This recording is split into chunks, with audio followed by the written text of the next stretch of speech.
অসমত হিমন্ত বিশ্ব শৰ্মা যিটো দলত থাকিব সেই দলৰে চৰকাৰ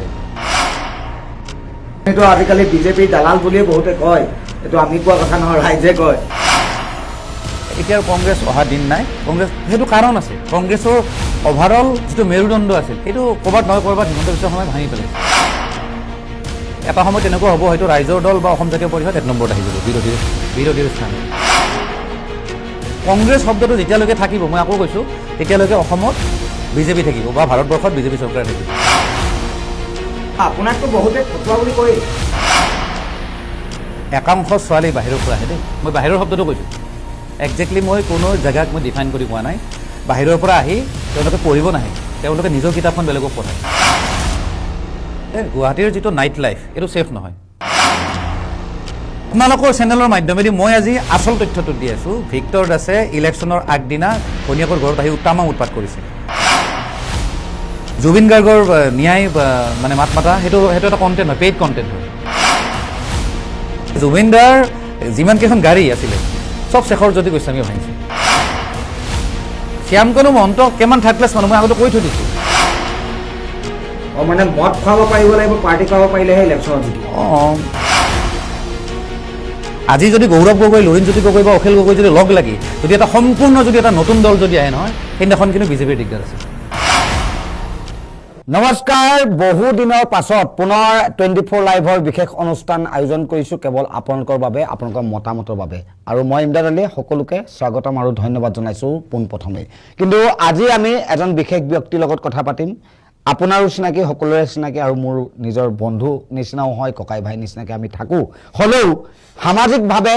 তেওঁ যিখিনি কৰি আছে বা সামাজিকভাৱে বিভিন্ন ধৰণৰ চৰ্চা চলি থকা বিষয়সমূহত যি ধৰণে তেওঁ মাত মাতি আছে বা বিভিন্নজনে মাত মাতি আছে তাৰ ওপৰত আমি অফিচিয়েলি কিছুমান কথা পাতিম আপোনালোকৰ জ্ঞাতাৰ্থে কিছুমান কথা স্পষ্টভাৱে আপোনালোকৰ হৈ সুধি যাম প্ৰথমতে আমি সেইজন বিশেষ ব্যক্তিৰ লগত চিনাকি কৰি দিওঁ আহক প্ৰথমতে হয়তো বহুতে দেখি বুজিব পাৰিছে আৰু হয়তো কিছুৱে জানিব যেন তেওঁলোক একেলগে থাকে কেতিয়াবা বন্ধুত্বৰ নিচিনাকৈ থাকে ককাই ভাই নিচিনাকৈ থাকে সঁচা কথা কিন্তু আজি অফিচিয়েলি কথা পাতিম আৰু বহুকেইটা কথা মোক কেইজনে ফোনযোগে জনাই আছে যেন তেওঁক সুধিব লাগে তেওঁ কি কাৰণে এনেকুৱা স্বভাৱৰ কিছুমান কাম কৰি আছে বা এনে এটা পক্ষলৈ কিছুমান কাম কৰি আছে বহুতে মোক কৈ আছে আৰু সেই লৈ গৈ ৰাইজৰ হৈ পেলাই মই তেওঁক আজি মাতিলোঁ আৰু মই প্ৰথমতেই কৈ দিছোঁ যেন আমি আজি যিখিনি কথা পাতিম অফিচিয়েলি কথা পাতিম আৰু অফিচিয়েলি ৰাইজক জ্ঞাতাৰ্থে জনাম প্ৰথমতেই যিহেতু কেইবাটাও টপিক আনিম টপিককেইটা প্ৰথমতে কৈ লৈছোঁ যিহেতু এক্সিট পল সমীক্ষা চলি আছে বিভিন্ন সংবাদ মাধ্যম বা বিভিন্ন গ্ৰুপে সমীক্ষাবিলাক দি থকা হৈছে কিন্তু আজি ঋতু কলিতাৰ দৃষ্টিত কেনেকুৱা ধৰণৰ হ'ব 1 বাৰখন বন্ধ হ'ল ৰাতি বিভিন্ন ক্লাবসমূহ খোলা থাকে কিমান টাইমলৈকে খোলা থাকে কি কাৰণে হৈছে এক্সিডেণ্ট তেওঁৰ বিভিন্ন ধৰণে ভিডিঅ' যোগেদিও কৈছে লিখিও দিছে সামাজিক মাধ্যমৰ যোগেদি ভিক্টৰ দাসৰ প্ৰসংগত আনিম জুবিন গাৰ্গে তেওঁক উলিয়াই দিছিল কি কাৰণে তেওঁক উলিয়াই দিছে সেই বিষয়ে পাতিম আৰু বিভিন্ন কথা আছে বিভিন্ন ছোৱালীৰ বিষয়ে কথা কৈছে মহানগৰখনৰ কথা কৈছে মায়ানগৰীৰ কথা কৈছে গতিকে এই গোটেই কথাখিনি তেওঁ অফিচিয়েলি আজি ক'ব লাগিব আৰু সেইবাবেই আজি আপোনাক আমন্ত্ৰণ কৰিছোঁ আৰু ধন্যবাদো জ্ঞাপন কৰিছোঁ পোনপ্ৰথমেই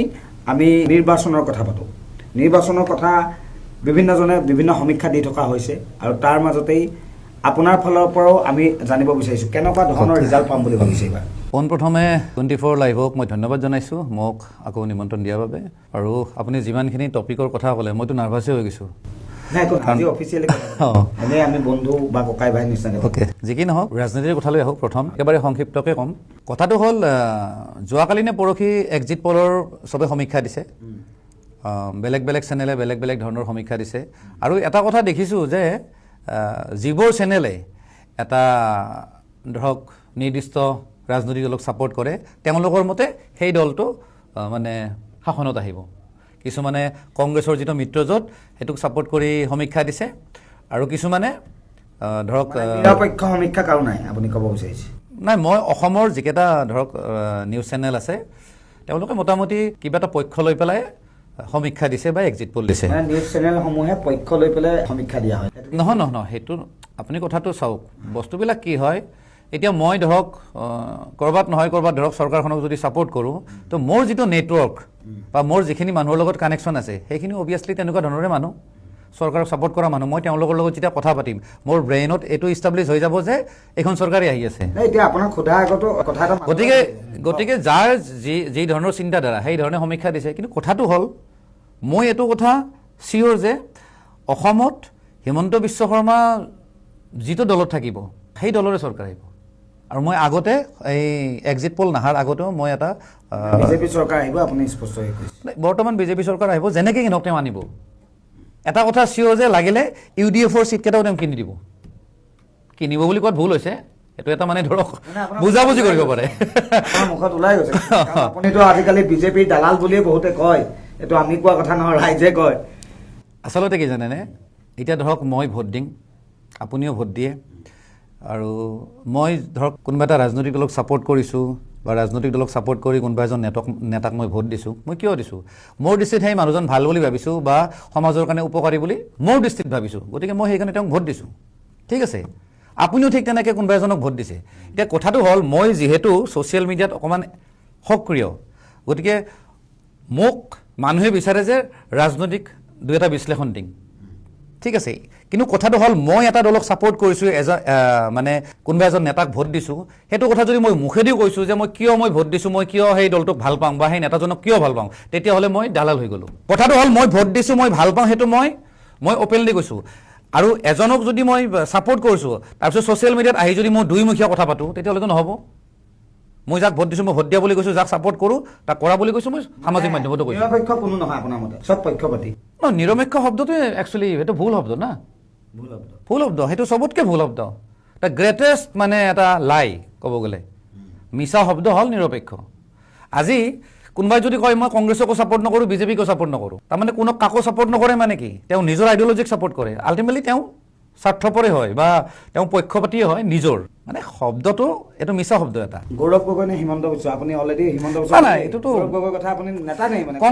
কংগ্ৰেছ নাই এতিয়া কংগ্ৰেছ অহা দিন নাই কংগ্ৰেছ সেইটো কাৰণ আছে কংগ্ৰেছৰ অভাৰঅল যিটো মেৰুদণ্ড আছিলে সেইটো ক'ৰবাত নহয় ক'ৰবাত হিমন্ত বিশ্ব শৰ্মাই ভাঙি পেলাইছে যেনেকৈ নহওক ভাঙি পেলাইছে মই আগৰ পৰা কৈ আহিছিলোঁ নাই কংগ্ৰেছ বিৰোধী শক্তিশালী হৈছে আপুনি কৈছে কংগ্ৰেছ আজি যেনেকৈ কংগ্ৰেছৰ নামটো আহি আছে 1 নম্বৰৰ এটা সময়ত তেনেকুৱা হ'ব হয়তো ৰাইজৰ দল বা অসম জাতীয় পৰিষদ 1 নম্বৰত আহি যাব বিৰোধীৰ স্থানত কিন্তু কংগ্ৰেছ শব্দটো যেতিয়ালৈকে থাকিব মই আকৌ কৈছোঁ তেতিয়ালৈকে অসমত বিজেপি থাকিব বা ভাৰতবৰ্ষত বিজেপি চৰকাৰে থাকিব এতিয়া কংগ্ৰেছ যেতিয়ালৈকে থাকিব তেতিয়ালৈকে চবতে বিজেপিয়ে থাকিব কংগ্ৰেছটো নোহোৱা হৈ যাব লাগিব তাৰপিছত বেলেগ অপশ্যন আহিব অন কেমেৰা ডাইৰেক্টলি কওক যেন হয় আপুনি বিজেপিৰ এজন মানুহ নহয় বিজেপিৰ মই মানুহ বুলি কথা নাই মই বিজেপিৰ অফিচিয়েলি জইনো কৰা নাই কিন্তু তেওঁলোকৰ অভাৰঅল যিটো মানে এটা মানে ধৰক ষ্ট্ৰেটেজি বা যি ধৰণে কাম কৰি আছে মই সেইটোক মই অভিয়াছলি ছাপোৰ্ট কৰোঁ বিজেপিৰ পৰা বহু মোটা অংকৰ টকা সেইটো মানুহে কোৱাটো ক'বই কিছুমানে দালাল বুলি কৈছে কিছুমানে ফটুৱা বুলি কৈছে কথাটো হ'ল না আপোনাকতো বহুতে ফটুৱা বুলি কয় মই কৈ আছোঁ মই তাৰ উত্তৰটো দি আছোঁ মই মাজতে ভিডিঅ' এটা শ্বেয়াৰ কৰিছিলোঁ যে এটা অসমৰ জাতীয়তাবাদী দলৰ মুৰব্বীজনে জুবিন গাৰ্গক দালাল বুলি কৈছিলে তাৰপিছত লুৰিণজ্যোতি গগৈ ডাঙৰীয়াই কৈছিলে যে কৰিব বিচাৰি আছে নেকি কিহৰ লগত তুলনা কৰিব বিচাৰি আছে নহয় মই কথাটো কি কৈছোঁ যে শব্দবিলাক কেতিয়া কি হয় মানুহে কেতিয়াবা সেইটো সময়ৰ যিবিলাক কাহিনী চলি থাকে কিবা কিবি মানুহে ভাবে সেই হিচাপে মানুহে কমেণ্ট কৰে কিন্তু আজি জুবিন দা দালাল আছিলে নেকি জুবিন দাটো দালাল নাছিলে কিন্তু জুবিন দাক ৰাজনৈতিক দালাল বুলি কোনে কৈছিলে লুৰিণজ্যোতি গগৈয়ে কৈছিলে ভিডিঅ' অলৰেডি চবতে চাৰ্কুলেট হৈ আছে মই শ্বেয়াৰ কৰিছিলোঁ ত' তেওঁ কিবা এটা দলক ছাপোৰ্ট কৰিছে মানে কি সেই দলটোৰ দালাল হৈ গ'ল নেকি এজেণ্ট হৈ গ'ল নেকি মানে ভৱিষ্যতে বিজেপিয়ে কিছুমান কাম বেয়া কৰিলে আপুনি এগেইনষ্টতো মাত মাতিম 100% মাত মাতিম মই যোৱাকালি মই এটা ভিডিঅ' প্ৰস্তুত কৰিছোঁ তাত কৈছোঁ যে একাংশ ৰাজনৈতিক নেতাৰ ইনভেষ্টমেণ্ট থাকে কিছুমান বাৰত বা কিছুমান ক্লাবত আজিৰ ডেটত গুৱাহাটীত যাৰ কাৰণে সেইবিলাক এই ৰাতিলৈকে চলি আছে আল্টিমেটলি মই ছিষ্টেমৰ এগেইনষ্টত কথা পাতিছোঁ যিটো বেয়া মই বেয়া বুলি কৈছোঁ ভালক ভাল বুলি কৈছোঁ বিষয়টো টানিলে যিহেতু এই মহানগৰীখনত দিনে ৰাতিয়ে বিভিন্ন ব্যস্ততাত থকা সকলোৱে দেখিছে আৰু তাৰ ভিতৰত ৰাতি ব্যস্ততাটো সম্পূৰ্ণ বেলেগ বুলি কয় আপুনিও দেখিছে আমিও দেখিছোঁ বিভিন্ন তথ্য সংগ্ৰহ কৰিবলৈ যাওঁতে আমিও দেখিছোঁ কিন্তু এই যি এক্সিডেণ্ট দুৰ্ঘটনাবিলাক হৈ আছে ৰাতি তাৰ বিষয়ে আপুনি সামাজিক মাধ্যমত দিছে এক্সিডেণ্টবিলাক এই ক্লাববিলাকৰ কাৰণেই হৈছে নে বেলেগ কিবা কাৰণ XYZ চাওক এই বিষয়টো বহুদিন আগতে এইখন প্লেটফৰ্মতে আপোনাৰ লগত আলোচনা কৰি গৈছোঁ যদি ক্লিপটো আছে আপোনালোকে এই ভিডিঅ'টো যেতিয়া পাব্লিছ কৰিব তাত বজাই দিব মই কৈছিলোঁ যে একাংশ ছোৱালী বাহিৰৰ পৰা আহে দেই মই বাহিৰৰ শব্দটো কৈছোঁ একজেক্টলি মই কোনো জেগাক মই ডিফাইন কৰি কোৱা নাই বাহিৰৰ পৰা আহি তেওঁলোকে পঢ়িব নাহে তেওঁলোকে নিজৰ কিতাপখন বেলেগক পঢ়ায় যাকে তাকে পঢ়ায় মই আগতেও কৈছোঁ এই ক্লিপটো লগাই দিব নিজৰ কিতাপখন তেওঁলোকে বেলেগক পঢ়ায় অঁ বুজাই বুজিব কথাটো হ'ল এইবিলাক বিষয়ত মই আগতেও কথা পাতিছোঁ যোৱাবাৰো এনেকুৱা এটা বহুত ডাঙৰ এটা এক্সিডেণ্ট হৈছিলে খানাপাৰা য'ত ফুটব্ৰিজখন আছে তাত বহুত এটা ডাঙৰ এটা এক্সিডেণ্ট হৈছিলে ছোৱালী যদি স্পট ডেড হৈছিলে এইফালৰ কোকৰাঝাৰ নে বঙাইগাঁও ছাইডৰ ষ্টুডেণ্ট আছিলে খুব ধুনীয়া ছোৱালী একদম তো কথাটো তেনেকুৱা এই ল'ৰা ছোৱালীবিলাকে পঢ়িম বুলি আহে বা কিবা জব কৰিম বুলি আহে বা হায়াৰ এডুকেশ্যন কৰিম বুলি আহে গুৱাহাটীত আহি পেলাই গোটেই ৰাতি ঘূৰিব মাল খাব পাৰ্টি কৰিব তাৰপিছত কাৰণে কিন্তু বহুত ছোৱালীয়ে বেয়াকৈ ক'ব নহয় তেওঁলোকে সেইখিনি সময়ত কৈছে কিন্তু তেওঁলোকেও ৰিয়েলাইজ কৰিব না এদিন নহয় এদিন ৰিয়েলাইজ কৰি পেলাই মোকে আকৌ মেছেজ কৰে মোকে আকৌ ফোন কৰি কয় দাদা আপুনি ঠিকে কৈছিলে আমি সেইখিনি সময়ত ভুল কৰিছিলোঁ আমি এতিয়া পস্তাইছোঁ গতিকে দুৰ্ঘটনাটো হ'ল ছোৱালী তিনিগৰাকী মৃত্যুবৰণ কৰিব লগা হ'ল কৰুণ মৃত্যু নহয় এইবিলাক বহুত কাৰণ আছে গুৱাহাটীৰ যিটো নাইট লাইফ এইটো ছেফ নহয় নাইট লাইফটো ছেফ নহয় প্ৰথম কথাটো হ'ল আমাৰ মানুহে ড্ৰাইভিং ভালদৰে নকৰে স্পীড লিমিট মেইনটেইন নকৰে বহুত জেগাত চাব এনেকৈ ৰাউণ্ডকৈ ক'ৰবাত 30 লিখা আছে 20 লিখা আছে মানুহে নাজানে এইটো 20-30 কি আচলতে সেইটো ৰাস্তাত যে সেই 20 স্পীডত গাড়ী চলাব লাগে বা 30 স্পীডত চলাব লাগে সেইটো কোনেও মেইনটেইন নকৰে আৰু ছিট বেল্ট নামাৰে কোনেও এইটো এটা ডাঙৰ সমস্যা ছিট বেল্ট মাৰিলে লাজ পায় পিছফালে দি লগাই থৈ দিয়ে ক'ৰবাত যদি খুন্দিয়ালোঁ এতিয়া ধৰক পিছৰ যি দুজনী ছোৱালী হেৰি হৈছে ধৰক থিতাতে মৃত্যু হৈছে পিছফালেতো ছিট বেল্ট থাকে কেতিয়াওতো নামাৰে আপুনি কেইজনক দেখা পাইছে গুৱাহাটীত আপোনাৰ নিচাকে বহুজনে কৈছিলে আপুনিও কৈছে তাৰ পাছতে কিন্তু এগ্ৰখন মানে লাইচেঞ্চ কেঞ্চেল কৰা হৈছে আপুনি জানে নাই শুনিছোঁ এইটো কথা আৰু তেনেকৈ বেয়া ড্ৰাইভিং কৰে আৰু ৰাতিলৈকে ল'ৰা ছোৱালীবিলাকে মাল খাব কিবা খাব আৰু আজিকালি কি হৈছে আপোনালোকে জানে যে হোম ষ্টে কিছুমানে আৰু এটা কথা কয় যেন স্মাৰ্ট চিটি হ'লে কিছুমান বস্তু অলপ দেৰিলৈকে থাকে বা বিভিন্ন ধৰণে থাকে তেনেকুৱা ধৰণে কয় বিভিন্ন বস্তু আপগ্ৰেড কৰিব লগা হয় বুলি কয় স্মাৰ্ট চিটি নহয় স্মাৰ্ট চিটি লাগে কিন্তু মানুহবিলাকো স্মাৰ্ট হ'ব লাগিব এতিয়া চাওক মুম্বাইত এলকহল সেৱন কৰি পেলাই কোনো ড্ৰাইভ নকৰে লাগিলে যিমান কি ডাঙৰ ফিল্ম ষ্টাৰ হওক বা ডাঙৰ ষ্টাৰ হওক কেতিয়াও তেনেকৈ ড্ৰাইভ নকৰে কিন্তু অসমতো এইবিলাক কোনো নাই মানে ষ্ট্ৰং তাত প্ৰশাসন ষ্ট্ৰং ফাইন কাটি হয় আমাৰ ইয়াততো ফাইন কাটিলে চৰকাৰ বেয়া বুলি কয় চৰকাৰক গালি দিয়ে সমস্যাটো হৈছে সেইটো আৰু অভাৰঅল গুৱাহাটীৰ যিটো মানে পৰিৱেশ আচলতে বেয়া আপুনি চাব বহু ল'ৰা ছোৱালী আহে য'তে ত'তে থাকিব নহয় সমাধান কিছুমান আছে এতিয়া ধৰক মদটো পাৰিলে বেন কৰিব লাগে কাৰণ এইখন চৰকাৰে নহয় আমি পাইছোঁ কাৰণে খাইছোঁ নাপালে নাখায় ক'ৰ পৰা খাব আমি নাখাওঁ মোৰ এতিয়া যিখিনি মোৰ স্বাস্থ্য আছে মোৰ তাতকৈ উন্নত হ'ব মই খোৱা যেতিয়া বাদ দিম 100% ছাপোৰ্ট কৰোঁ কাৰণ যিখন চৰকাৰ চলি আছে ভাৰতবৰ্ষত বিজেপি চৰকাৰ ক'ব গ'লে নৰেন্দ্ৰ মোদী ক'ৰ পৰা আহিছিলে তেখেত গুজৰাটৰ পৰা আহিছিলে গুজৰাটতে মদ বন্ধ গতিকে তাত যদি বন্ধ হ'ব পাৰে অসমতো বন্ধ হ'ব পাৰে আৰু মানুহৰ স্বাৰ্থত মানৱতাৰ স্বাৰ্থত একচুৱেলি বন্ধ কৰিব লাগে মদৰ পৰা গোটেই ঘৰত হাই কাজিয়া হয় মানুহে ৰং ডিচিশ্যন লয় এক্সিডেণ্ট হয় ৰাস্তাত নানানটা কিবা কিবি মানে সমস্যাৰ অভাৱ নাই এটা সেইটো পইণ্ট দিলে আৰু এই হুলস্থুলীয়া পৰিৱেশ আৰু বহুত হৈছে এতিয়া তাৰমানে এতিয়া য'তে ত'তে হোমষ্টে যাৰ এটাৰে ঘৰত যাৰ এটাৰে বিল্ডিঙত হোমষ্টে এতিয়া হোমষ্টেবিলাকত গোটেই ৰাতি মাল খাব তাৰপিছত ওলাই আহিব ঘৰত যাব তাতে যাওঁতে ৰাস্তাতে এক্সিডেণ্ট হয় অভাৰ ড্ৰিংকছ কৰে কোনো লিমিট নাই কাৰণ 12ত যদি 10টা বজাত 10:30 বজাত বন্ধ হয় হোমষ্টেত গোটেই 3টা-4টালৈকে মাল খাব আৰু কিছুমান আছে খাই লাষ্টত সমাধান কেনেকৈ হ'ব মই কৈ আছোঁ লাষ্টত আকৌ কিছুমানে খাই বস্তু কম হৈ যায় মদ কম হৈ যায় আকৌ আনিব যায় অসমত বহুতবিলাক জেগা আছে ইয়াতে ৰুক্মিণী গাঁৱত আছে ভাঙাঘৰত আছে বহুত জেগাত আছে অবৈধভাৱে মদ বিক্ৰী কৰি আছে সুৰা বিক্ৰী হৈ আছে তাৰপিছত প্ৰশাসন চবেই জানে এইটো চবেই জানে সেইটোৰ ওপৰত ভিডিঅ' কিয় বনাই পেলাই আপুনি প্ৰশাসন কৈছোঁ অলৰেডি প্ৰশাসনে এতিয়া সেইবিলাক শুনে এখন কাণেদি উলিয়াই দিয়ে সেইকাৰণে আমাক দুখন কাণ দিছেতো যিখিনি হওক তো এইবিলাক বিষয়ত প্ৰশাসন বা আবকাৰী বিভাগ নিমাত তাৰ কাৰণে এক্সিডেণ্ট হয় বা কিবা হয় বুজাবুজি আছে নে নাজানো তেওঁলোক কিন্তু নিমাত আছে চ' সেইকাৰণে এক্সিডেণ্টবিলাক হৈ আছে লগতে এইবিলাক যে ক'লোঁ এই সামগ্ৰিক পৰিৱেশবিলাক যে বেয়া হয় এই হোমষ্টে কালচাৰ মই আগতেও কৈছোঁ এই কি লিভ ইন টুগেডাৰ এইবিলাক যে আমাৰ অসমৰ এনেকুৱা এটা কথা হৈ যায় গুৱাহাটীত ধৰি লওক খানাপাৰা ইটো চাইডেতো মেঘালয় পৰি যায় তাতো বহুত ক্লাব খুলি দিলে দিছে আমাৰ মেঘালয়ৰ লগত কথা নাই চাওক আমাৰ মেঘালয়ৰ লগত কথা ইবাৰ জাপ মাৰিলে এইটো পাৰ হৈ যায় সেইটোতো থাকিবই সেইটো কাৰণে ইয়াৰ পৰা গৈ বহুতে তালৈ যায় অকল মদ বুলিয়ে নহয় তেলো কিনিব যায় বহুতে গতিকে সেইটো থাকিব পাৰে একো ডাঙৰ কথা নহয় মানে কণ্ট্ৰলিং ব্যৱস্থাটো প্ৰশাসনে খুব নাই মদটো বন্ধ হ'ব লাগে আৰু ট্ৰেফিক যিটো ছিষ্টেম সেইটো ভাল কৰিব লাগে টাইট হ'ব লাগে মই ভাবোঁ। ভিক্টৰ দাসৰ লগত আপোনাৰ ভাল আৰু ভিক্টৰ দাসৰ লগত ভাল আছিলে, আপুনি নাই বুলি নক'ব, ভাল আছিলে আমিও জানো, কিন্তু এতিয়া ভিক্টৰ দাসৰ এগেইনষ্টতে আপুনি প্ৰায় কথা কোৱা হৈছে। নাই আচলতে মই ব্যক্তিগতভাৱে মানুহজনক বেয়া নাপাওঁ, মই কাকোৱে বেয়া নাপাওঁ, কাৰণ ব্যক্তি চবেই ভাল, কিন্তু তেওঁ সামাজিকভাৱে কি ধৰণৰ ধৰক আচৰণ কৰি আছে বা কি ধৰণৰ কাম কৰি আছে সেইটো বিষয়ত মই বেয়া পাওঁ। ঠিক আছে, মই ৰাজনৈতিকভাৱে কোনোবাই কাৰোবাক ছাপোৰ্ট কৰিছে, তেওঁ অভিয়াছলি অপজিশ্যনক ছাপোৰ্ট কৰে, মই বেয়া নাপাওঁ, চবৰ নিজৰ নিজৰ দৃষ্টিভংগী আছে। মই বিজেপিক ছাপোৰ্ট কৰিছোঁ, তেখেতে কংগ্ৰেছ বা অন্যান্য বিৰোধীসকলক ছাপোৰ্ট কৰিছে, একদম ভাল কথা, নিজৰ নিজৰ পইণ্ট অফ ভিউ। কিন্তু কথাটো হ'ল চব কথা বা কাম কৰোঁতে এটা ৱে আছে, যিহেতু সামাজিক মানুহ, যিহেতু পাব্লিক ফিগাৰ, যিহেতু চবে চিনি পায়, অল অসম জনাজাত তেওঁ, গতিকে তেওঁ কথাবিলাক কওঁতে কিছুমান আচৰণ তেওঁ সলনি কৰাটো দৰকাৰ, কিছুমান শব্দ ক'ব নালাগে, তাতে আৰু তেখেত শিক্ষক, গতিকে সেইখিনি কথাটো অভিয়াছলি আমি সমালোচনা কৰিব লাগিব। এতিয়া আমি যদি তেওঁক যদি উঠাই দিওঁ, আল্টিমেটলি আৰু বেছি উঠিব, আৰু বেয়া আচৰণ কৰিব। যিমান প্ৰতিবাদ কৰিলে এইবোৰ অৰ্থহীন, যিমান প্ৰতিবাদ তেওঁ নিজৰ কণ্ঠৰে কৰিছে এইবোৰ নাই, প্ৰতিবাদ কোনটো ক্ষেত্ৰত কৰিছে? অকল গালি দিছে, হিমন্ত বিশ্ব শৰ্মাক গালি দিছে, চৰকাৰক গালি দিছে, আৰুতো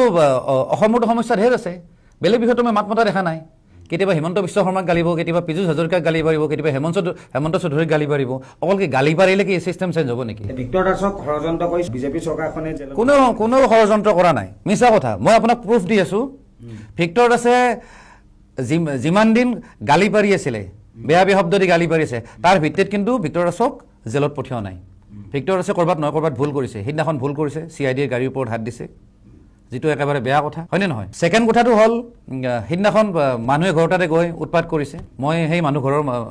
তাৰ মামাকৰ লগত মই কথা পাতিছোঁ, তেওঁলোকে কৈছে যে ঘৰত আহি উৎপাত কৰিছে, আৰু তাৰে স্থানীয় মানুহৰ লগত মই কথা পাতিছোঁ, কুকুৰটো মাৰি থৈ আহিছে, সেইটোতো বেয়া কথা। তেওঁ কিবা এটা বিপদ হ'লে জুবিনদাৰ নাম লয়, কিন্তু জুবিনদাক সি যদি অনুসৰণে কৰিব পৰা নাই, এডাল যদি নাহৰি পুতিব পৰা নাই, যদি জীৱ জন্তুক মৰমে কৰিব পৰা নাই, তেতিয়াহ'লে সেইটোতো আৰু ভিক্টৰ দাসক মই এইটো ছাপোৰ্ট নকৰোঁ। আৰু এটা কথা, ৰিচেণ্ট যিটো কথাত তেওঁ এৰেষ্ট হৈছে, আপোনালোকে বজাইছে নেকি? কি কথাত তেওঁ এৰেষ্ট হৈছে? ঘনীয়েকে দিছে কিবা 10টা কিবা ধাৰা লগাই দিছে, এতিয়া ঘনীয়েকে কিয় দিলে? ইমান দিনে যে দিয়া নাছিলে, সেইদিনাখন কিয় দিলে? সেইটো ওলাইছে যেন বিজেপিয়ে ঘৈণীয়েকক সেইটোৱেটো কথা মই কৈ আছোঁ। আপোনালোকৰ চেনেলৰ মাধ্যমেদি মই আজি আচল তথ্যটো দি আছোঁ। ভিক্টৰ দাসে ইলেকশ্যনৰ আগদিনা ঘৈণীয়েকৰ ঘৰত আহি তামাম উৎপাত কৰিছে, তামাম তোৰফৰ কৰিছে, কোনো নিউজ চেনেলতে বজা নাই। মালিগাঁও নে ক'ত আৰু ক'ৰবাত হয় আৰু মুঠতে মই একজেক্ট নাজানো, তেওঁৰ ঘৰত আহি গোটেই উৎপাত কৰিছে। আল্টিমেটলি ঠিক আছে, তেওঁৰ লগত কিবা এটা মিলা নাই, ঠিক আছে, ডিভোৰ্চ দি দিয়া, কমচে কম শান্তিত থাকিব দিয়া না। কিন্তু মানুহৰ ঘৰত যে উৎপাত কৰিব নালাগে নহয়, অকল সেই তাৰ নিজৰ ছোৱালী নে ল'ৰা বাচ্চা এটা আছে, তাৰ ভিতৰত কেছ হৈছে, কিন্তু কোনো সংবাদ মাধ্যমত সেই কেছটো বজাই নাই। চবে কৈ আছে যে চৰকাৰে ষড়যন্ত্ৰ কৰি সোমাই দিছে। মুকলিকে জনোৱাও নাই প্ৰশাসনে, জনোৱা নাই মানে এইটো আৰু একচুৱেলি তেওঁৰ পত্নীয়ে, মানে এক্স বুলি ক'ম বা কিবা ক'ম বা পত্নীয়ে বুলি ক'লোঁ, যিহেতু ডিভোৰ্চ ফাইনেল হোৱা নাই, তেওঁৰ পত্নীয়ে একচুৱেলি ক'তো কোৱা নাই মানে পাব্লিকলি, কিন্তু আচলতে ঘৰত উৎপাত কৰিছে কাৰণে তাৰপিছত কেছ দিছে, তাৰপিছত তেওঁক এৰেষ্ট কৰি পঠাই দিছে। গতিকে ভিক্টৰ দাসে নিজে ভুল কৰিছে। ভিক্টৰ দাসৰ শত্ৰু বিজেপি চৰকাৰ বা অসম চৰকাৰ নহয়, ভিক্টৰ দাসৰ শত্ৰু নিজে ভুল কৰিছে, তাৰ শাস্তি তেওঁ পাই আছে। আপোনাৰো দায়িত্ব আছিলে, আপুনি নিজৰ ভাই বুলি কয়। নহয়, মইতো বহুতবাৰ বুজাইছোঁ, মই তেওঁক বহুতবাৰ বুজাইছোঁ, বোলে ভাই চা, তুমি যদি দেউতাক যদি ভাল পোৱা, কমচে কম তেওঁৰ খাতিৰত তুমি বস্তুটো মানুহজনে অকণমান চেঞ্জ হোৱা, অকণমান কথাবিলাক ঠিক হেৰি কৰা, আৰু তুমি ভাবি লোৱা যে তোমাক দেউতাই ওপৰৰ পৰা চাই আছে। তেওঁ যেতিয়া জেলত আছিল, জেলত থকা টাইমখিনিত কিন্তু ৰাইজৰ মাজত বৰ বেলেগ ধৰণে এটা তেওঁৰ প্ৰতি সেইটো তেওঁ ভাল কামবেক কৰিছিলে, কিন্তু আহি পেলাই আকৌ উৎপাত কৰিলে। তাৰ ওপৰত মই ভিডিঅ' বনাইছিলোঁ যে ভিক্টৰ দাসে ভিতৰত আছে বা পুলিচ প্ৰশাসনৰ লগত আছে কাৰণে চেনেলকেইটাত ভালকৈ বাইট দি আছে, ধুনীয়াকৈ দিছে, কাৰণ সি মদ খোৱা নাছিলে তেতিয়া। আহি পেলাই যেতিয়া আৰু মদ খাব চান্স পালে, আকৌ উৎপাত বাঢ়ি গ'ল। আল্টিমেটলি তাৰ যিখিনি মানে সহানুভূতি, যিখিনি সি আৰ্ণ কৰিছিলে গোটেই অসমৰ ৰাইজৰ পৰা, গোটেইখিনি হেৰাই দিছে। জুবিনদাৰ কাৰণেও মাত মাতি ইমানখিনি কৰাৰ পাছত তেওঁ নাই, সেইটো জুবিনদাৰ কাৰণে মাত মাতিলে নহ'ব নহয়। কি ধৰণে মাত মাতিছে? তুমি যদি কুকুৰ এটাক যদি মাৰি আহিছা, সেইটো জুবিনদাৰ হৈ মাত মাতা নকয় নহয়। আৰু তুমি যদি বেয়া শব্দ কৈ পেলাই যদি জুবিনদাৰক মাত মাতিছা, সকলো সাৰ্থক জুবিনদাৰ কথা আহিছেই উল্লেখ, কিন্তু মই আজি ৰাইজৰ হৈ কথাখিনি সুধিম। আপোনাকো জুবিন গাৰ্গে খেদি পঠিয়াইছিলে, উলিয়াই পঠিয়াইছিলে বুলি বহুতে কয়। প্ৰথম কথাটো হ'ল এইটো বহুত মানুহে মোক ছ'চিয়েল মিডিয়াত হেৰি কৰে, মানে কমেণ্ট কৰে। আচলতে মই একদম আৰম্ভণিৰ পৰা ক'ম দেই, যেতিয়া মই বিজেপিৰ বা চৰকাৰৰ সমৰ্থনত দুই এষাৰ কথা পাতিছিলোঁ, তেতিয়া ছ'চিয়েল মিডিয়া যিটো IT চেল কংগ্ৰেছৰ, তেওঁলোকে এটা ছিষ্টেম বনাইছিলে যে প্ৰথম কথাটো হ'ল যিখিনি মানুহে এতিয়া বেছিকৈ কথা পাতি আছে বা যাৰ কথাৰ পৰা প্ৰভাৱ পৰি আছে, ইনফ্লুৱেঞ্চ হৈ আছে, চ' সেইকেইটা মানুহক প্ৰথম এটেক কৰা হওক। যিজন ল'ৰাই মোৰ ওপৰত সেই বস্তুটো ভিডিঅ'টো বনাইছিলে, সেই ল'ৰাটো একচুৱেলি আছিলে কণ্টেণ্ট ডিষ্ট্ৰিবিউটৰ কংগ্ৰেছৰ। আৰু মই ডাইৰেক্ট ক'ব পাৰোঁ মই এইবিলাক মই মিছা কথা নকওঁ কিন্তু মই অপেন কথা কোৱা মানুহ সেই ল'ৰাজন আছিলে ডিষ্ট্ৰিবিউশ্যন কৰে মানে তুমি এইটো ভিডিঅ' বনোৱা এইখিনি পইচা পাবা এইটো কি বোলে কংগ্ৰেছৰ ভিডিঅ' সি প্ৰথমতে এটেক কৰিছিলে মোক এটেক কৰি লৈছিলে সেইটো কণ্টেণ্ট হয় সেইটো মোক এটেক কৰাৰ কাৰণে তেখেতে পইচা পাইছে পাৰ্টিৰ পৰা পইচা পাইছে সেইটো অপেন কথা আৰু তাৰমানে মই ইয়াতে মিছা কথা নকওঁৱেই জুবিন গাৰ্গৰ ন্যায় মানে মাত মাতা সেইটো এটা কণ্টেণ্ট হয় পেইড কণ্টেণ্ট হয় সেইটো পেইড কণ্টেণ্ট হয় এইটো হা আপুনি জানে এনেই মন গৈছে কৈ দিছে আৰে মই এনে কথাই নাপাতো না জানে নি মই ইভেন বহুত ছ'চিয়েল মিডিয়া ইনফ্লুৱেঞ্চাৰে ভিডিঅ' বনাইছে তাৰ ওপৰত যে মোকো অফাৰ আহিছে ইমান দিম খালি ন্যায়ৰ মাত মাতিব লাগে বিজেপিৰ কথা নক'লেও কথা নাই ন্যায় মাতিব লাগে তেতিয়া তাৰমানে ধৰক চৰকাৰখন ডিফেম হয় বা হিমন্ত বিশ্ব শৰ্মাক মানুহে গালি দিয়ে বা তেওঁক বেয়া বুলি সজোৱা হয় তে এই নেৰেটিভবিলাকৰ কাৰণে একচুৱেলি মই এই বিৰোধীৰ যিটো মানে ছ'চিয়েল মিডিয়াৰ যিটো কাৰ্বেটো মই বেয়া পালোঁ জুবিন দে আপোনাক খেদি দিয়া কথাটো কওক মই কি ক'লোঁ আৰে কিয় দিব জুবিন গাৰ্গ তেনেকুৱা মানুহ জুবিন গাৰ্গে কাকোৱে তেনেকৈ নকয় জুবিনদাৰ ওচৰত গ'লে মানুহে ভাল পায় মোক বহুতবাৰ মাতিছিলোঁ কিন্তু পিছত মই শেখৰ আৰু সিদ্ধাৰ্থৰ যিটো মানে ব্যৱহাৰ আপোনাৰ লগত কিবা এটা হৈছিলে তেনেকুৱা মতানৈক্য হৈছিল একো মতানৈক্য জুবিনদাৰ কোনো 1% মতানৈক্য হোৱা নাই কিয় আছিল আপুনি ইমান বছৰ আৰে এইটোতো মই অলৰেডি মই ছ'চিয়েল মিডিয়াত বহুতবাৰ কৈছোঁ যে জুবিনদাৰ যিমানকেইখন গাড়ী আছিলে চব শেখৰ জ্যোতি গোস্বামীয়ে ভাঙিছে গোটেইবিলাক এখন বাছ এখন আছিলে হিয়েছ বুলি টয়টা হিয়েছ সেইখন শেখৰ জ্যোতি গোস্বামীয়ে ভাঙিছে সেইখন মই বনাই আনিছিলোঁ হেৰিত এই নগাঁৱৰ PVC কনষ্ট্ৰাকশ্যনত সেইটোৰ কাৰবাৰটো গ'ল তাৰপিছত জুবিন দাই পজেৰোখন কিনি আনিলে মই নিজে গৈছোঁ মই নিজে চলাই আনিছোঁ তাৰপিছত এইবিলাক মিছা কথা মই কৈ আছোঁ নহয় তাৰপিছত সেই গাড়ীখন শেখৰ জ্যোতি গোস্বামী ভাঙিলে স্থান দেখাই খাৰঘুলিত ভাঙিলে গাড়ীখনটোতো ভাঙিলে পাল্টি কৰিলে ভাঙি পেলালে লগতে মানুহ এঘৰৰ ৱাল ঘৰ চৰ ভাঙি দিলে তাৰপিছত গাড়ীখন আনি উষা কোৰ্টত থ'লে জুবিন দাই ক'লে যে সেইখন যিটো বনাইছিলি আৰু তোৰো যিহেতু এখন পজেৰো আছে গতিকে এই গাড়ীখন তই ভাল কৰ বা তোৰ আইডিয়া আছে বাকী অসমত তেনেকুৱা গাড়ী নাছিলে 4-5খন আছিলে বৰ বেছি তাৰপিছত ক'লে তুমি গাড়ীখন লৈ যোৱা গাড়ীখন ঠিক কৰা বোলো ঠিক আছে মই যে নিলোঁ তাৰপিছত সিহঁতে মোৰ পিছত লাগি গ'ল মই কিবা পইচা খাম নেকি কিবা কমিশ্যন খাম নেকি আৰে তাহাঁতৰ নিচিনা মই চাপৰি চোৰ নাছিলোঁতো কাৰ নিচিনা মানে শেখৰহঁতৰ নিচিনা বা তাহাঁতৰ যিখিনি আশে পাশে থাকে ড্ৰাইভাৰজনো আছিলে চবে মোৰ এগেইনষ্টত লাগিলে কনস্পিৰেচি কৰিলে আৰু মই সেনেকুৱা চাপৰি চোৰে নাছিলোঁ মোৰ তেতিয়া মোৰ 1 কোটি 1.5 কোটি টকাৰ মোৰ জুবিনদাৰ ঘৰৰ ওচৰতে মোৰ শ্ব'ৰুম আছিলে মোৰ তেতিয়াই মোৰ নিজৰ গাড়ী আছে 2খন 3খন মোৰ SUV গতিকে এইবিলাক এই ফটোৱা যে কিবা মেকানিকৰ পইচা খোৱা কিবা খোৱা এইবিলাক বদনাম উলিয়াই দিলে আৰু জুবিন দাই এনেকুৱা মানুহ তেওঁ যদি কৈ থাকে তেওঁ মানে বুজি লয় মানে হয় নেকি কথাটো ইমান চবে যেতিয়া কৈছে কাৰণ তেওঁক মেনিপুলেট কৰিব একেবাৰে ইজি আৰু এইটো কথা মই বুলি নহয় চবে জানে আৰু আজিৰ ডেটতো চবে কৈ আছে ইভেন যিমানখিনি ক্ল'জ যিখিনি মিউজিচিয়ান তাহাঁতেও কৈ আছে যে শেখৰ জ্যোতিহঁতে কেনেকৈ মেনিপুলেট কৰিছিলে মানুহৰ ইভেন হাজবেণ্ড ৱাইফৰ ৰিলেশ্যনো নষ্ট কৰি দিলে মইনো আৰু কি আছিলোঁ শেখৰ জ্যোতি তেনেকুৱা ধৰণৰ মানুহ আছিলে বহুত মানুহৰ মাজত ৰিলেশ্যন বেয়া কৰি দিছিলে শেখৰ বহুত এটা বেয়া কালপ্ৰিট আছিলে আৰু সিহঁতক চাব লাগে কাৰণে তাত গ'লে তাহাঁতক দেখা পাম কাৰণে মই নোযোৱা হৈছোঁ মই ভাবিছোঁ জুবিন দাই এদিনটো বুজি পাব তাৰপিছত মই যাম আৰু কেছটো হোৱাৰ কিন্তু কেইদিনমান আগতে মই ভাবি আছিলোঁ মোক লগৰ কেইজনে কৈ আছিলে এতিয়া কিন্তু জুবিন দাক লগ কৰ দেই আপোনাকো যিহেতু জানে ন্যায়ৰ ক্ষেত্ৰত আপুনি কি ক'ব ন্যায়ৰ ক্ষেত্ৰতো এতিয়াতো ধুনীয়াকৈ চলি আছে সম্পূৰ্ণ ন্যায় পাব জুবিন দাই এইটোতো চৰকাৰৰ বস্তুৱে নহয় এইটো চৰকাৰৰ বিষয়ে নহয় ন্যায়ালয়ে ন্যায় দিব তেওঁলোকে কাম কৰি আছে ফাষ্ট ট্ৰেক গঠন হৈছে মোৰ দৃষ্টিত মই একদম সঁচা কথা কৈছোঁ ধৰক মুখ্যমন্ত্ৰীয়েও কৈছে যে মাৰিছে এইটো প্লেনিং কৰি মাৰিছে সেইটো প্লেনিং কৰিছে মই আজিলৈকে বিশ্বাস হোৱা নাই মই বিশ্বাস নকৰোঁ কাৰণ জুবিন দাক মই ওচৰৰ পৰা পাইছোঁ কোনেও তেওঁক এনেকৈ হেৰি কৰি নামাৰে একদম অসম্ভৱ কিন্তু তেওঁক যত্ন ল'ব লাগিছিলে সেইটো মাৰাত্মক ভুল আছে এতিয়া ধৰক গ্ৰুপ এটাই ক'ৰবাত ধৰক ফুৰিব গৈছে কাৰোবাৰ এটা এক্সিডেণ্ট হৈ গ'ল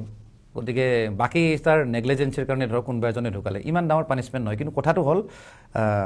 জুবিনদাৰ ক্ষেত্ৰত কথাটো বেলেগ যে নেগলিজেঞ্চিৰ কাৰণে এটা মানে সাধাৰণ সম্পদ নষ্ট হোৱা নাই গোটেই ক'লে অসমৰ মানে কি ক'ম আৰু যাক বৰ্ণনা দি ক'ব নোৱাৰি তেনেকুৱা সম্পদ এটা মানে আমি হেৰাইছোঁ গতিকে সেই অৱহেলাটোৰ শাস্তি কিমান হয় লিগেলি কিমান হয় বা ইলিগেলি কিমান হয় বা আমি আৱেগৰ ভিত্তিত কিমান বুলি ভাবোঁ সেই হিচাপত শাস্তিটো কি হয় নাজানো আৰু কিন্তু এটা কথা ঠিক যদি ওলাই আহে ৰাইজে কিন্তু মাফ নকৰে কমচে কম সিদ্ধাৰ্থ শেখৰ সোমাই থকাটোৱে ভাল তেওঁলোক তাহাঁতৰ কাৰণে ভাল তাহাঁতৰ কাৰণে গোটেই যাৱজ্জীৱন জেলত থকাই ভাল কমচে কম সিদ্ধাৰ্থ আৰু শেখৰ দেই মই বেলেগৰ কথা নকওঁ মই ছোৱালীজনীৰ কথা নকওঁ অমৃত প্ৰভাৰ কথা নকওঁ নাই ছাপোৰ্ট দিয়া নাই মই এটা কথা জানো যে প্লেন নহয় এইটো কাৰণ প্লেন যদি হ'ল হয় তেতিয়া কথাটো বেলেগ আছিলে কিন্তু তেওঁ যিটো বেলেগ জেগাত আছিলে ভুল আছে তেওঁৰ বহুত ভুল আছে নেগলিজেঞ্চিৰ হিচাপত ভুল আছে কিন্তু ইহঁতকেইটা শেখৰ সিদ্ধাৰ্থে আগৰ পৰা হা জোৰজবস্তি শ্যামকানু মহন্তই মদ আনি দিয়া বুলি অলৰেডি আলোচনা হৈছে আদালতত। চাওক মই এটা কথা কওঁ দেই, একদম অপ্ৰিয় সঁচা কথা। জুবিন দাই মদ খায়ে, এইবিলাক কৈ লাভ নাই। কোনোবা এটা অনুষ্ঠানত গৈছে, গতিকে সেই অনুষ্ঠানটোৰ যিজন মানে ধৰক মূল ব্যক্তি, তেখেতে জুবিন দাক সুধিছে কি খাবি বা কি খাবি, হয়তো ক'ব পাৰে, আনি দিব পাৰে, একো ডাঙৰ কথা নহয়। জুবিন দা নোখোৱাকৈ নাথাকেতো, জুবিন দা অপেন কয় মদ খায়, মদ খালে বেয়া হৈ নাযায় দেই। কিন্তু ঘটনাটো হ'ল মদটো কোনোবাই দিছে। মহন্তক চাপৰ্ট নাই নাই নাই নাই নাই, আপুনি কথাটো বুজা নাই। চাওক, বস্তুবিলাক লিগেলত হ'ব লাগে সদায়। শ্যামকানু মহন্ত কিমান থাৰ্ড ক্লাছ মানুহ, মই আগতে কৈ থৈ দিছোঁ, সেইবিলাক বাদ দিছোঁ। কিন্তু যিকেইজন লগত লাগি থাকে, এই শেখৰ আৰু সিদ্ধাৰ্থ,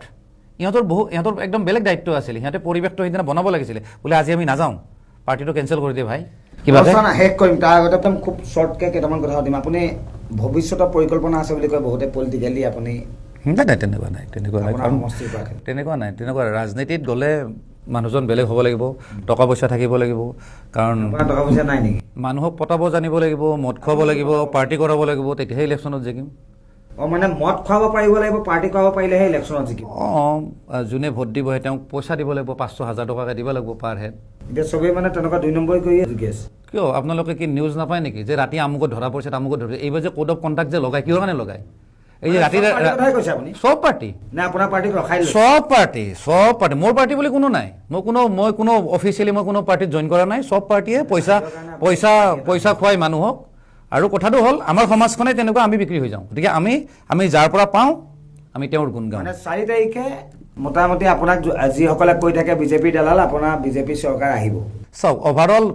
সমীক্ষা হিচাপত আপোনালোকে দেখা পাইছে, যিমানবিলাক সমীক্ষা আহিছে, এক্সিট পল আহিছে, চবেই কৈছে অলৰেডি যে বিজেপি চৰকাৰ আহিব। আৰু এইটো একেবাৰে সঁচা কথা, আহিব যেতিয়ালৈকে কংগ্ৰেছ নামৰ দলটো অসমত থাকিব। কংগ্ৰেছ যেতিয়াই নোহোৱা হ'ব, তেতিয়াই কিন্তু বিজেপিও নোহোৱা হৈ যাব ফাইনেল। তেতিয়া কি হ'ব, ধৰক জাতীয়তাবাদটো বেছি আহি যাব। এতিয়া জাতীয়তাবাদী দলকেইটা মানুহে কিয় ৰেচপেক্ট নিদিয়ে? কাৰণ কংগ্ৰেছৰ নিচিনা দল এটাৰ লগত তেওঁলোকে মিত্ৰতা কৰিলে। আজি যদি গৌৰৱ গগৈ, লুৰিণজ্যোতি গগৈ বা অখিল গগৈ যদি লগ লাগি যদি এটা সম্পূৰ্ণ যদি এটা নতুন দল যদি আহে নহয়, সেইদিনাখন কিন্তু বিজেপিৰ দিগদাৰ আছে, পিছদিনাখনৰ পৰাই দিগদাৰ আছে।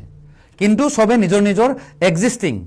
দলকেইটা কিন্তু ত্যাগ কৰিব লাগিব। আজি এইটো ৰেকৰ্ড হিচাপে থাকি যাব। যোৰহাটত গৌৰৱ গগৈ নে হিতেন গোস্বামী? সেইটো 50-50 মোৰ দৃষ্টিত, 50-50। ধৰক যিখিনি মানুহে কংগ্ৰেছক ছাপোৰ্ট কৰে তেওঁলোকৰ মতেতো গৌৰৱ গগৈ আহিব। আৰু বহুত মানুহে গৌৰৱ গগৈ নাহিব বুলি কয়, হাৰিব বুলি কয়। কাৰণ ময়ো বহুতখিনি ধৰক মোৰ ফেন ফল'য়িং আছে বা মোৰ ফেচবুকৰ পৰিয়াল আছে, তেওঁলোকৰ লগত কথা পাতিছোঁ। তেওঁলোকে কৈছে আমি গৌৰৱ গগৈক ভোট দিয়া নাই, সঁচা ক'ব গ'লে। কিন্তু তাৰে মানুহ, লোকেল মানুহ, তেওঁলোকে বেয়া পায়, কয় যে এইটোতো মিয়াৰ পাৰ্টি, গতিকে আমি ভোট নিদিওঁ। একদম সঁচা কথা কৈছোঁ দেই। মোক বহুতে ফোন কৰি আপোনাক কৈ দিওঁ, মই লিখোঁ আলি, ঠিক আছে? বহুতে কয় যে ইমানজনে মুছলিম মানুহক ইমান বেয়া পায়, ইমান বেয়াকৈ কয়। সেইটো ক'তো নাই, মই ক'তো কোৱাই নাই তেনেকৈ মুছলিম শব্দটো। কৈছোঁ নেকি কেতিয়াবা? নাই, আপুনি ইনডাইৰেক্টলি অকণমান গালি পোৱা নিচিনা। সেইটো আপোনাৰ গাত লাগিছে, সেইটো গাত নল'ব। কাৰণ মই ৰাতিপুৱাৰ পৰা গধূলিলৈকে তেতিয়াহ'লে আমি হ'লো অসমীয়া, আমি বাংলাদেশী নহয়। আৰু বাংলাদেশী যিখিনি আছে সেইখিনিক আমি গালি পাৰোঁ মিয়া বুলি। কোনোবাই যদি লোকেলখিনি যদি গাত পাতি লৈছে, সেইটো ভুল। এই অনুষ্ঠানটো যোৱাৰ পাছত, এই শ্ব'টো যোৱাৰ পাছত স্পষ্টকৈ শেষৰটো কথা আপুনি ক'ব লাগে, যেনে যিখিনি কথা কৈ আছিলে, 112খন বন্ধ হ'ল বা হেৰি, এই গোটেই ছিষ্টেমটো আচলতে থাকিব নালাগে নে? আপুনি মদৰ কথাটো ক'লে, এই ক্লাববিলাকৰ ওপৰত আপোনাৰ কি মন্তব্য থাকে? সেইটোৱে মানে, সেইখিনি ধৰক আবকাৰী বিভাগ যে আছে, তেওঁলোকে অকণমান সক্ৰিয় হ'ব লাগে। আৰু মই ভাবোঁ কোনো ৰাজনৈতিক দলৰ প্ৰৰোচনাত বা ৰাজনৈতিক নেতাৰ মানে তলত কাম কৰিব নালাগে, বা তেওঁলোকে যাতে ডমিনেট কৰিব নোৱাৰে ৰাজনৈতিক নেতাই, তেনেকৈ কাম কৰাটো উচিত। কাৰণ মই যিমানখিনি শুনিছোঁ, সেইদিনাখন যে ঘটনাটো যে হ'ল, তাৰ পিছদিনাখন খুব ৰেড হৈছিলে হেৰিবিলাকত, ক্লাববিলাকত, বাৰবিলাকত, মানে এক্সাইজ আৰু আছাম পুলিচে, আৰু ইভেন ভাল নিউজ চেনেলবিলাকো তাত গৈছিলে। কিন্তু তাৰ পিছতো খানাপাৰাত এখন, মই নামটো নকওঁ, এখন ক্লাব কিন্তু ৰাতিপুৱালৈকে চলি আছিলে, 4টালৈকে। গতিকে অত্যন্ত দুখৰ কথা, এইটো হ'ব নালাগে। কমচে কম মানুহৰ কাৰণে অকণমান চিন্তা কৰিব লাগে, হয়নে? কাৰণ এক্সিডেণ্ট হয়। আৰু মদ মানে বেছি খুৱাই দিয়াটো একো ভাল কথা নহয়। খাওক, চবেই খাওক, নিয়মত খাওক, জীৱনটো থাকক, বাচি থাকক, নহ'লে একেবাৰে বন্ধ কৰি দিয়ক। কিন্তু মানে চব বস্তুৰে বেছিটো বেয়া, চব বস্তুৰে। যেনে গাড়ী চলোৱাৰ স্পীড বেছি হ'লে বেয়া, মদটো যদি বেছি পৰিমাণে খাওঁ, বেছিটো বেয়া, চবতে বেয়া। আৰু 4 তাৰিখৰ পিছত আমি পুনৰ আপোনাক আৰু বেছি হাঁহিমুখীয়া হিচাপে দেখিম। ভাবিছোঁ কাৰণ আপোনাৰ মনৰ কথাই সেইবিলাক বুজাইছে আপুনি মনে কথাখিনি ব্যক্ত কৰোঁতে আমি জানিব পাৰিছোঁ যে আপুনি কাৰ ছাপৰ্টত কথা কৈছে বা কোনখন চৰকাৰ হ'ব বা আপোনাৰ মনটো কেনেকুৱা হ'ব যে আপুনি অবভিয়াছলি প্ৰথম কথাটো আপোনাক মই এটা কথা কওঁ হা আপুনি ৰাইজৰ পক্ষত আছে নে ৰাইজৰ পক্ষত নাই আমি ৰাইজৰ গতিকে ৰাইজে যাকে ভোট দিয়ে মই তেওঁৰ পক্ষত আছোঁ কোনো বিজেপি কংগ্ৰেছ নহয় আপুনি সেইটো এনচাৰটো পাই যাব যে ৰাইজ কাৰ পক্ষত আছে আৰু মই ৰাইজৰ মানুহ গতিকে ৰাইজক যদি ক্ৰেক কৰিব পাৰিছোঁ ৰাইজক যদি বুজি পাইছোঁ তেতিয়াহ'লে গম পাই গৈছোঁ যে চৰকাৰ কাৰাইব ডেটছ ইট ধন্যবাদ জ্ঞাপন কৰিছোঁ আৰু পুনৰবাৰ আপোনালোকক এই আজি যি বিষয়বস্তুৰ ওপৰত কথা পাতিলোঁ যিকেইটা টপিকৰ ওপৰত কথা পাতিলোঁ তাত মতামত আগবঢ়াবলৈ অনুৰোধ জনাইছোঁ কিয়নো মতামতসমূহ চাই হয়তো তেওঁ হওক বা মই হওক সংশোধন কৰিব লগাখিনি সংশোধন কৰিম বা কিছুমান টপিক লৈ যদি বহিব লগা হয় সেইখিনিত বহিম আৰু পুনৰবাৰ কৈছোঁ তেওঁ মই ককাই ভাই নিচিনাকৈ থাকোঁ বন্ধু হিচাপে থাকোঁ কিন্তু আজি অফিচিয়েলি আপোনালোকৰ হৈ কথা পাতিছিলোঁ আৰু ইমান সময় আপোনালোকে এই অনুষ্ঠানটো চাই থকাৰ বাবে ধন্যবাদ জ্ঞাপন কৰি লুৰিণজ্যোতি গগৈ জিকিব আমাৰ অখিল গগৈ ডাঙৰীয়া জিকিব গৌৰৱ গগৈ ডাঙৰীয়া জিকিব মীৰা বৰঠাকুৰ জিকিব মনোৰঞ্জন তালুকদাৰ দা জিকিব মই আপোনাক এটা কথা কৈছোঁ বিধানসভাখন চাই কিমান ভাল লাগিব আপুনি নিজে চিন্তা কৰক প্ৰদ্যুৎ বৰদলৈ ডাঙৰীয়া 3 নম্বৰত থাকিব জয়ন্ত দাস ডাঙৰীয়াই তেওঁলোকৰ ভোটখিনি তেওঁ আনিব কিন্তু জিকিবৰ কাৰণে ছাফিচিয়েণ্ট নহ'ব গতিকে মই নিৰংকুশভাৱে মই ওলাই যাব পাৰিম যে প্ৰদ্যুৎ বৰদলৈৰ নিচিনা হাই প্ৰফাইল মানুহ এজনে ইমান ল' প্ৰফাইল কাম কৰিব বুলি কোনো মানুহে একচেপ্ট কৰা নাই এনেকুৱা কিছুমান জেগাত আগতে য'ত আমি ধৰক 700 বা 800 ভোটত 35টা ভোট পাইছোঁ এইবাৰ সেইবিলাক জেগাত আমি একদম পুৰা বিজেপিৰ লগত 50-50 আমি ভোট পাইছোঁ প্ৰদ্যুৎ দাহঁতৰ কি হ'ল ভূপেন বৰাৰ কি হ'ল ভূপেন বৰা প্ৰদ্যুৎ বৰাই পইচা খাই জীয়াই থাকিব পাৰিব সন্মান লৈ পেলাই জীয়াই থাকিব নোৱাৰে কিন্তু বিধায়কজনে ভাবি যায় যে মই ৰজা আৰে তোমাক পঠাইছে ৰাইজৰ কাম কৰিবৰ কাৰণে ৰাইজে টেক্সৰ পইচা দিছে তাৰে তোমাক দৰমহাও দিছে লাখবিলাখো দিছে কিন্তু ৰাইজৰ কাম কৰিব লাগিব কিন্তু মই 100% আশাবাদী যে এইবাৰ দিছপুৰৰ ৰাইজে আমাক এইবাৰ সমৰ্থন কৰিছে এইবাৰ মই একদম পূৰ্ণ সমৰ্থন লৈ পেলাই জিকি আহিম বুলি মই 100% আশাবাদী না মাৰ্জিনটো কোৱা নাই সাংঘাতিক যে একদম বহুত কিবা মাৰ্জিন হ'ব এনেকুৱা কোৱা নাই কম মাৰ্জিনত হ'লেও এবাৰ দিছপুৰত মই ওলাই যাম বুলি মই আশাবাদী কাৰণ দিছপুৰত আপোনাৰ নৱপ্ৰজন্মৰ কথাই কওক আমাৰ অসমীয়া হিন্দু মানুহখিনিৰ কথা কওক আমাৰ মুছলমান সম্প্ৰদায়ৰ মানুহৰ কওক ইভেন নেপালী মানুহ বেংগলী মানুহ তেওঁলোকেও এইবাৰ আমাক ভোট দিছে আমি এনেকুৱা কিছুমান জেগাত আগতে য'ত আমি ধৰক 700 বা 800 ভোটত 35টা ভোট পাইছোঁ এইবাৰ সেইবিলাক জেগাত আমি একদম পুৰা বিজেপিৰ লগত 50-50 আমি ভোট পাইছোঁ গতিকে মই 100% আশাবাদী আৰু মই ধৰক চেণ্টাৰবিলাকত মই আফটাৰ ইলেকশ্যনো ভিজিট কৰিছোঁ চেণ্টাৰৰ ওচৰৰ মানুহবিলাকত যথেষ্ট আমি ভাল ফল দিবৰ কাৰণে সক্ষম হ'ম এইবাৰ যুঁজখন দুকুণীয়া হৈছে নে তিনিকুণীয়া হৈছে কি নাই তিনিকুণীয়া হ'ব জয়ন্ত দাস ডাঙৰীয়াও ভোট কাটিছে জয়ন্ত দাসৰ ভোট যিখিনি কাটিছে আমাৰ ভোট নহয় এইটো কোনোবাই কৈ আছে যে জয়ন্ত দাসে মীৰা বৰঠাকুৰৰ চব ভোটবিলাক কাটি পেলালে একেবাৰে সমূলিয়ে নহয় জয়ন্ত দাস ডাঙৰীয়াক বিজেপি যিবিলাক মানুহে নিউ লেণ্ডিং হিচাপে প্ৰদ্যুৎ বৰদলৈক প্ৰত্যাখ্যান কৰিছে সেই ভোটবিলাক জয়ন্ত দাসে নিছে সেইটো মোৰ কাৰণে প্লাছ পইণ্ট এতিয়া কথা হ'ল বৰষুণ দিছে বাহিৰত হয় বৰষুণ বুলি ক'লেই আপোনাৰ সমষ্টিবাসীয়ে যথেষ্ট ভয় খায় বিধায়িকা হ'লে কেনেকৈ আগবাঢ়িব চাওক মই যদি বিধায়িকা হওঁ মোৰ এটা সপোন আছে মই ৰাইজৰ মাজত থাকি ভাল পাওঁ মই বিলাসী জীৱনৰ কাৰণে বিধায়িকা হোৱাই নাই গতিকে মোক শ্বৰ্টকাট ৰাস্তাও মোৰ জীৱনত অহা নাই কেতিয়াও গতিকে মই যদি বিধায়িকা হওঁ ডেফিনেটলি ৰাইজৰ পদূলিত ৰাইজৰ প্ৰতিনিধিক উপলব্ধ থাকিব মই ভাল বিধায়িকাই হ'বৰ কাৰণে মই চেষ্টা কৰিম মানে এনেকুৱা নহয় ধনী বিধায়িকা হ'বৰ কাৰণে মই চেষ্টা নকৰোঁ মই ভাল বিধায়িকা হ'ম গতিকে মই আশাবাদী যে যদি মই অহাকালি চাৰ্টিফিকেট মোৰ হাতত আহে দিছপুৰ সমষ্টিৰ ৰাইজে মোক ৰাইজৰ সমস্যাত ৰাইজৰ পদূলিত পাব আৰু এটা কথা আমি সুধিব বিচাৰিছোঁ যে জয়ন্ত দাস ডাঙৰীয়াই কৈছে যে আপোনাৰ সৈতে কেৱল জয়ন্ত দাসৰহে যুঁজখন হ'ব প্ৰদ্যুৎ বৰদলৈ ডাঙৰীয়াক তেওঁ আনিবই বিচৰা নাই আপুনি কি ভাবে মইতো আগৰ পৰাই কৈ আছোঁ যে প্ৰদ্যুৎ বৰদলৈ ডাঙৰীয়া 3 নম্বৰত থাকিব